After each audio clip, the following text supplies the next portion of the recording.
We're now ready to start creating our workbooks. As a practice exercise, let's help Sean create his expenses for the day.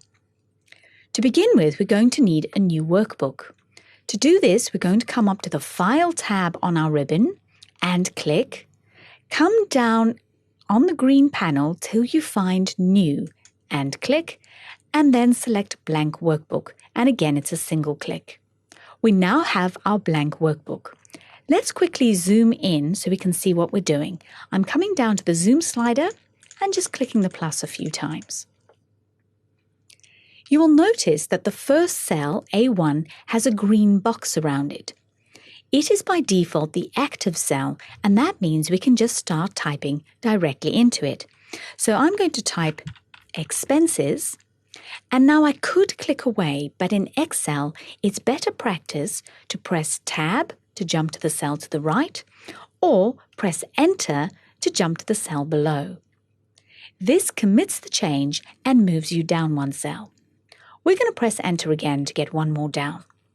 Right, next thing we're going to type is Item, but now I want to go right, so press Tab, and it's gone one cell to the right where I'm going to type Cost.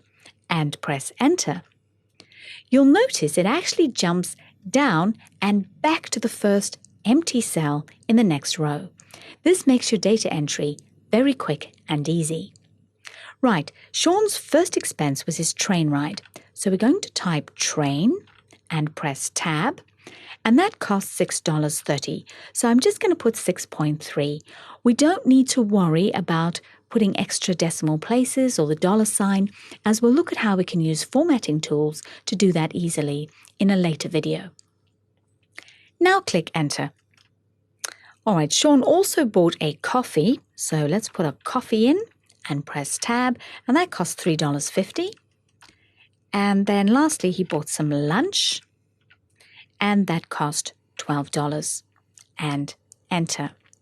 He also bought a juice, but then he realizes, actually, he didn't buy that juice today. That was yesterday. So now he wants to delete that value from that cell. Deleting is easy. Select the cell or cells where you want to remove the data and press the Delete key on your keyboard. This will not remove the cell, just the contents of that cell. Please note, pressing Delete on your keyboard and using the Delete on your ribbon are quite different. The Delete on the ribbon actually removes the cell, and that may cause other data in your spreadsheet to move. So don't use that unless you actually want to remove the cell itself. Sean now realizes he actually has made a bit of a mistake. The train journey in cost him $6.30, but he's going to have to catch the train home again, so he wants to double this value.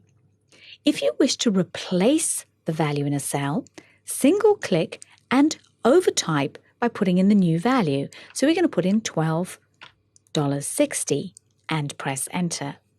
In the situation where you want to modify the contents of a cell, you have a few options. So I'd like train to actually say train ride. Start by clicking on the cell you want to change. Then you can either come up to the formula bar, click in the formula bar and type your change. Now I actually don't want to keep that, so here's a nice little trick. If you've started modifying a cell and you don't want to keep your changes, just press Escape. You don't need to press Undo because you haven't really committed the change until you press Enter. Now another way you can edit a cell is to double-click on it. You'll see my cursor is now blinking in the cell and I can type in my change. And again, click Enter. The keyboard shortcut for double-clicking is to press F2. And then again, if you don't want to make the change, press Escape. Next thing we need to do is type in a date.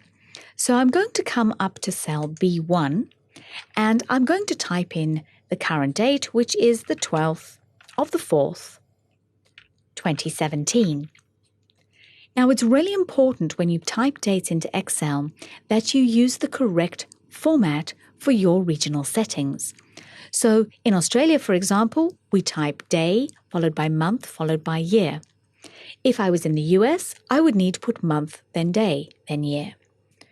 Once you finish typing, click Enter, and you will notice that Excel's actually made my column wide enough to fit the date, which is really handy, but it doesn't do that for all your data.